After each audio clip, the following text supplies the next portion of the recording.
এবার কলকাতাবাসীর নাগালে গোবর্ধনপুর শুরু হয়েছে গাড়ি পারাপারের পল্টন জেটি পরিষেবা। এবার কলকাতাবাসী সহ বিভিন্ন মানুষের জন্য আরো সহজলভ্য হয়ে উঠল সুন্দরবনের শেষ প্রান্তের দ্বীপ গোবর্ধনপুর। কলকাতা থেকে সরাসরি গাড়ি নিয়ে পৌঁছে যাওয়ার নতুন সুযোগ তৈরি হয়েছে পল্টন জেটি ও এলসিটি পরিষেবার মাধ্যমে। বিরাটের বাজার থেকে বনশ্যামনগর ফেরি পারাপার পয়েন্টে শুরু হয়েছে পল্টন জেটির মাধ্যমে গাড়ি পারাপার। একই সঙ্গে বনশ্যামনগরের কালীবাঙ্গাল থেকে জিপ্লটের জগদ্দল নদী পারাপারেও চালু হয়েছে এলসিটি পরিষেবা। এর ফলে 4 চাকা ও 2 চাকার যানবাহন সরাসরি নদী পেরিয়ে গোবর্ধনপুরের দিকে যেতে পারছে। কলকাতা থেকে প্রায় 140 কিলোমিটার দূরে বঙ্গোপসাগরের তীরে অবস্থিত গোবর্ধনপুর। যদিও বিধায়ক সমীর কুমার জানা পর্যটন কেন্দ্র হিসেবে তুলে ধরতে চেয়েছিলেন, কিন্তু কোটি কোটি টাকা খরচা করেও পর্যটন কেন্দ্র বলতে কিছুই নেই। সবই সমুদ্রের করাল গ্রাসে তলিয়ে গেছে। তবে এখনো পর্যন্ত এই গোবর্ধনপুরে যাওয়ার সময় নদীপথে দেখা মেলে বিশাল আকৃতির কুমির, যা এলাকাবাসী নৌকা যাত্রীদের নজর কাড়ে। তবে এলসিডি যাত্রীদের নজরে কুমির আসবে কিনা সেটা দূরস্থ। সুন্দরবনের অন্যতম শেষ দ্বীপ হিসেবে পরিচিত এই এলাকা। দ্বীপের পরেই বিস্তীর্ণ বঙ্গোপসাগর, যা প্রকৃতি প্রেমীদের কাছে বিশেষ আকর্ষণের কেন্দ্রবিন্দু। তবে পরিষেবা চালু হলেও স্থানীয় বাসিন্দাদের একাংশের অভিযোগ, এলাকার রাস্তাঘাট এখনো পর্যাপ্ত উন্নত নয়, ফলে প্রত্যাশা মতো গাড়ি পারাপার সম্ভব হচ্ছে না। বড় যানবাহনের চলাচল সীমিত থাকায় মূলত ছোট 4 চাকা ও 2 চাকার গাড়ির উপরেই নির্ভর করতে হচ্ছে পরিষেবাকে।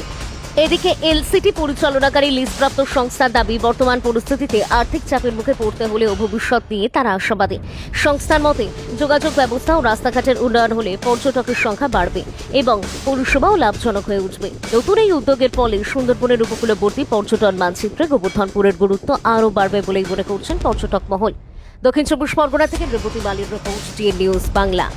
হিসেবে তো আমরা মানুষের জন্য দেওয়ার জন্য আমাদের সরকার প্রস্তুতি নিয়েছে, কিন্তু এখানে যে প্রত্যন্ত এলাকা, এখানে যাত্রী বা গাড়ি খুবই কম। যেরকম দেখেছেন আপনি, এক্ষুনি দেখলেন একটা গাড়ি নিয়ে আমরা এসেছি, বা ধরুন একটা ভ্যান টোটো নিয়ে যাতে সেরকম যোগাযোগ ব্যবস্থার জন্য এই যে রোড কানেক্টিভিটি অনেকটা খারাপ রয়েছে। এগুলো যদি ঠিক হয়ে যায়, আপাতত এখান থেকে কলকাতা থেকে ডাইরেক্ট গোবর্ধনপুর যাতায়াতের জন্য পরিষেবা সুন্দর আছে।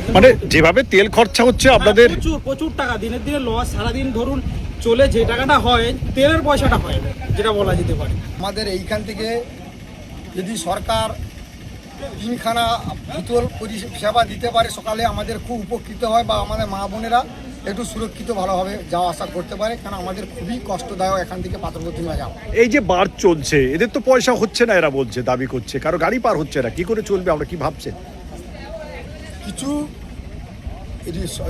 কিছু দিনের মধ্যে এই পরিষেবাটা চালু হয়েছে। এবার আমরা তো খুব নিজ এলাকায় বাস করি, পরিষেবাটা চালু করতে গেলে কিছুটা সময় লাগে, সেই সময়টা হয়তো অতিবাহিত। এবার সবাই তো সব কিছু করে বসে নেই। এবার কিছু মানুষ গাড়ি ঘোড়া আমাদের এখানে বিদেশে কিনছে, বা বাইরে কলকাতাতে যারা আমরা কর্মরত থাকি আমরা করছি, পরপর আসবে, চলাচল চালু হয়ে যাবে, সবই চালু হবে, সময়ের অপেক্ষা।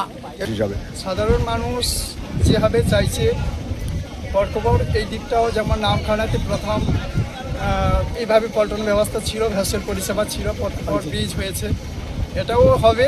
মূলত এটি রায়দিঘির একটা সংযোগস্থল এবং আমাদের বড় পর্যটন কেন্দ্র গোবর্ধনপুর, এদিকে কেন্দ্র করে অনেক পর্যটনরা যায়, টুরিস্টে। এবং আমরা চাইছি যাতে এখানে মেন রাস্তাটা যদি ভালো থাকে এবং ভালো করে সরকার উদ্যোগ নেয়, তাহলে এই রানিং অবস্থাটা বা গাড়ি চলাচলের পথটা আরও সংযোগ